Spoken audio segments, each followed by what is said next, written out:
यहाँ हमें 96 के होल क्यूब को इवेल्युएट करना है। अब क्योंकि हमें बाइनोमियल थ्योरम को यूज़ करना है तो 96 ये तो सिंगल टर्म हो गया, हमें पता है बाइनोमियल एक्सप्रेशन में दो टर्म्स होने चाहिए, तो 96 को हम दो टर्म्स में कन्वर्ट करने के लिए लिख देंगे 100 - 4, क्योंकि 100 - 4 का मतलब 96 ही होता है, और होल क्यूब। अब होल क्यूब का फॉर्मूला भी है हमारे पास, a³ + 3 माइनस है तो -3a² b + 3ab² + b का होल क्यूब। लेकिन हमें उस फॉर्मूले को अप्लाई नहीं करना है, क्योंकि हमें कहा गया कि बाइनोमियल थ्योरम को यूज़ करके हमें 96 के होल क्यूब को इवेल्युएट करना है। अब यहाँ क्योंकि बाइनोमियल इंडेक्स हमारे पास 3 है तो इसके एक्सपेंशन में हमें कुल मिला के 4 टर्म्स मिलेंगे, और जो फर्स्ट टर्म होगा, कोई भी टर्म हमेशा पहले तो कोफिशिएंट मिलता है, वो कॉम्बिनेशन से मिलता है, तो कॉम्बिनेशन 0, r की वैल्यू 0 लिखते हैं फर्स्ट टर्म के। टर्म नंबर 1 है तो r की वैल्यू 0 होगी, टर्म के नंबर से r की वैल्यू 1 कम होती है, तो यहाँ NC0, n हमारा 3 है तो कॉम्बिनेशन 3 0, ये तो फर्स्ट टर्म का कोफिशिएंट हो गया। और फर्स्ट टर्म के ऊपर जब हम पावर लिखते हैं, ये जो दो टर्म्स हैं इनमें फर्स्ट टर्म की पावर लिखेंगे 3 - 0 मतलब 3, और सेकंड टर्म्स के ऊपर पावर लिखेंगे हम 0। अब हमें मालूम है कि जब दो टर्म्स के बीच में नेगेटिव साइन है तो अल्टरनेट साइन आते हैं। अब जो कोफिशिएंट आएगा वो कॉम्बिनेशन सेकंड टर्म का कोफिशिएंट r की वैल्यू 1 लिखने से आएगा, सेकंड टर्म में है तो r 1 लिखेंगे, टर्म के नंबर से 1 कम, और कॉम्बिनेशन 3 0 3 1 से हमें कोफिशिएंट मिल गया सेकंड टर्म का, और जो ये गिवन टर्म्स है उसके फर्स्ट टर्म की पावर 3 - 1 यानी 2, और जो सेकंड टर्म है यानी 4 उसके ऊपर पावर 1 लेंगे, ये सेकंड टर्म मिल गया हमें कुल मिला के। अब थर्ड टर्म का जो कोफिशिएंट लिखेंगे कॉम्बिनेशन 3 2 से आएगा, थर्ड टर्म में तो r की वैल्यू 2, टर्म के नंबर से 1 कम, और n तो हमेशा 3 रहेगा क्योंकि यहाँ 3 है, तो कॉम्बिनेशन 3 2, तो थर्ड टर्म का हमें कोफिशिएंट मिल गया। इस समय जो फर्स्ट टर्म है उसके ऊपर पावर मिलेगी हमें 3 - 2 यानी 1, और जो सेकंड टर्म है उसके ऊपर पावर मिलेगी 2। ये हमारा थर्ड टर्म आ गया।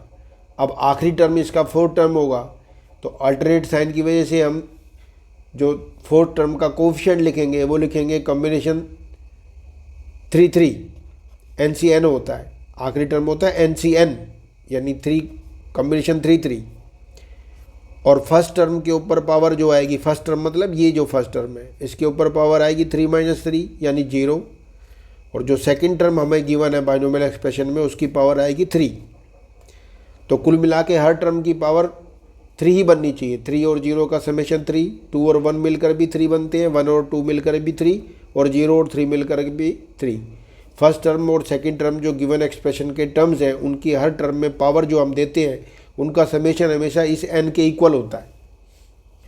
अब कॉम्बिनेशन 0 के बारे में, जब r की वैल्यू 0 होती है या r की वैल्यू इस n के इक्वल होती है, 3C0 और 3C3, इन दोनों का कॉम्बिनेशन खुलेगा तो 1 ही मिलेगा हमें, ये हमने सीख रखा है।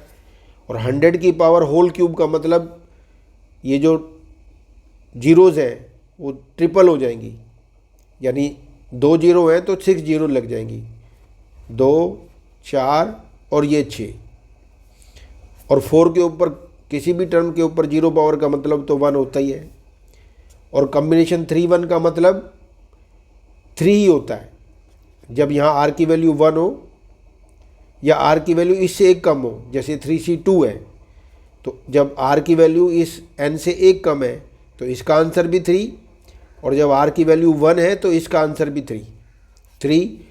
100 का होल स्क्वायर का मतलब ये 2 0 की बजाय डबल जीरोज़ हो जाएंगी, 4 जीरोज़ हो गई, और 4 की पावर 1 का मतलब तो 4 होता ही है। अब कॉम्बिनेशन 3C2, जब r की वैल्यू इससे कम है तो ये 3 आंसर होगा, NC1 और NCN-1, इनका आंसर हमेशा n ही होता है, तो प्लस का ये साइन है ही, और ये 3 आ गया, और 100 की पावर 1 का मतलब तो 100 ही हो गया, और 4 का होल स्क्वायर 16 हो गया, और माइनस NCN का मतलब 1 होता है, NC0 और NCN इनका मतलब 1 होता है, तो ये हो गया 1। 100 की पावर 0 का मतलब 1, किसी भी नंबर की 0 पावर 1 होती है, और 4 का होल क्यूब तो 64 होता है। 4 4 जा 16, 16 4 जा 64। तो कुल मिला के हमें ये 6 टर्म्स मिल गए।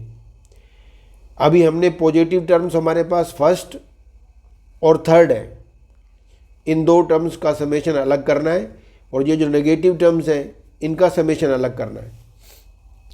पहले हम इनका जो प्रोडक्ट है वो देख लेते हैं क्या मिलेगा। तो फर्स्ट 2 टर्म्स, इसका जो प्रोडक्ट है वो एक के पीछे कितनी जीरोज़ हैं, ये 6। तो वंजा करेंगे तो यही आएगा 2 4 और ये 6, ये तो हो गया। 3 4 जा 12, माइनस का साइन है, 12 के साथ 4 जीरोज़ लगा देंगे, ये हमारा इसका प्रोडक्ट आ गया। और जो थर्ड टर्म है हमारे पास 16 3 जा 48 और इसके साथ 2 जीरोज़, और ये तो -64 है ही। तो कुल मिला के हमें ये मिला। अब हमें देखना ये है कि फर्स्ट टर्म और ये वाला टर्म पॉजिटिव है। जब हम 10 लाख में 4800 ऐड करेंगे, ये दोनों प्लस किए तो दोनों अलग ऐड होंगे, तो 10 लाख 4800 मिलेगा। 10 लाख और 4800 यहाँ से चालू होगा, तो एक जीरो ये वाली 4800, एक जीरो और आएगी, नहीं ये आएगा 4800, ऐसे ही आएगा 4800 माइनस ये दोनों आपस में ऐड होकर के ये 1,20,000 और 64 मिल जाएगा।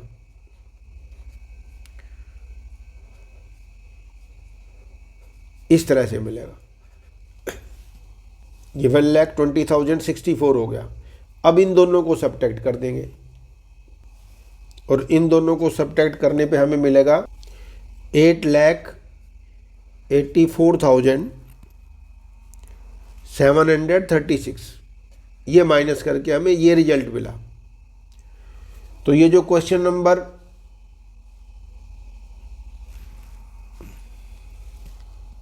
6 से लेके और 9 तक के जो क्वेश्चन है, ये क्वेश्चन नंबर हमें 6 किया है।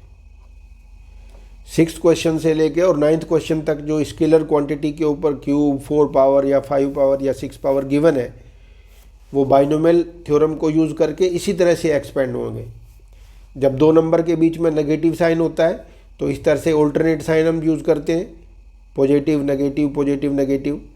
और जब 2 नंबर्स के बीच में प्लस होगा, जैसे 101 को 100+1 लिख देंगे, या 102 को 100+2 लिख देंगे।